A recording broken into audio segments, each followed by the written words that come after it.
araw sa inyong lahat. Narito ako sa bubong at nagpahid nitong panglagay sa mga sa mga butas. Yung mga maliliit, mga may tapal-tapal na yung bubong namin sa kusina.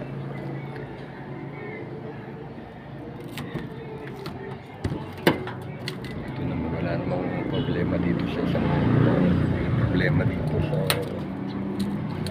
kusina. Yan. Nilagyan ko ng yung binabrush kasi itong liquid ito, pagka ito tubigas, ayun na matibay na itong seal.